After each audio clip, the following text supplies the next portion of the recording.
Willie D Live.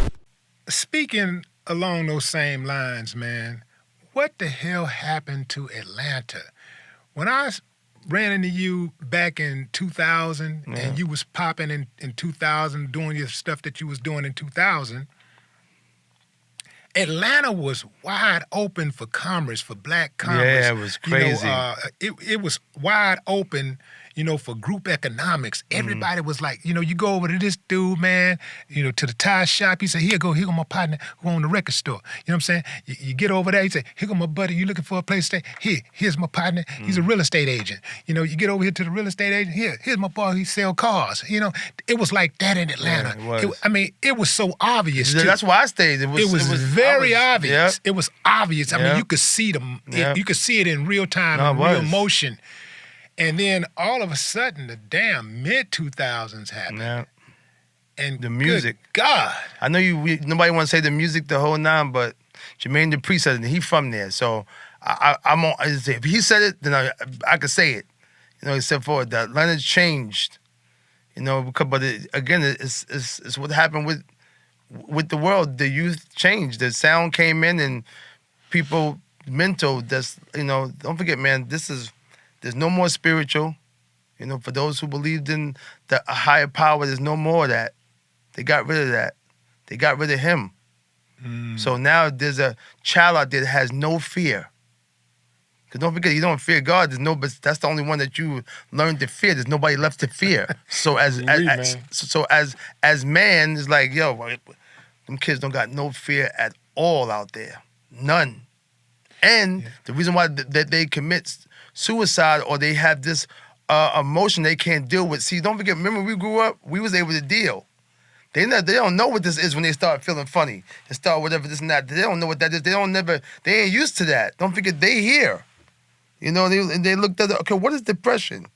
They don't. We dealt with this stuff. They out there researching why they feeling this way. Well, we were depressed and didn't know it. Exactly. We just thought that's how you are. And exactly. This is what happens. You but feel we this dealt way, you with don't it. Feel this way, but they don't know how to deal with it. They don't know how to deal with it. Right. So they pilling this and they doing everything else. But that's why you see all the young people murder. Why you killing them? For what? Like, what happened? The ego? Because he said you was fat?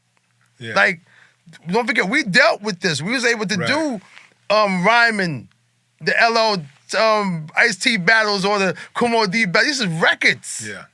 Now I disrespect you, I'm coming to get you. And I'm laying you down. What's the root of that, though? First of all, I don't believe that. I believe that the music does have something to do with it, but I do believe that the music is a byproduct of a much bigger problem, and that bigger problem is systemic racism. And I know somebody, there you go with race again. Everything got to be about race. Let me tell you something, man. Let's take black folks out the equation and let's just put anybody in our position.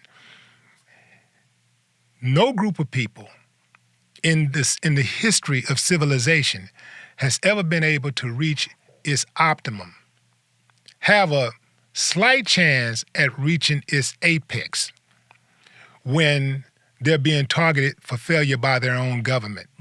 The government makes the laws, the government enforces the laws. That means the government can move the goalpost at will. So when it looks like you're rising and you're doing a little better for yourself, the government can come in and change the rules and say, wait a minute, let's change the criteria. I see that they're getting there. Let's say a bunch of black people are becoming realtors, right? And they making money. So now they change the rules and say, well, now you got to have a higher degree before you become a realtor. Now you got to have some college education to become a realtor. They change the rules. They move the goalpost. Every single time.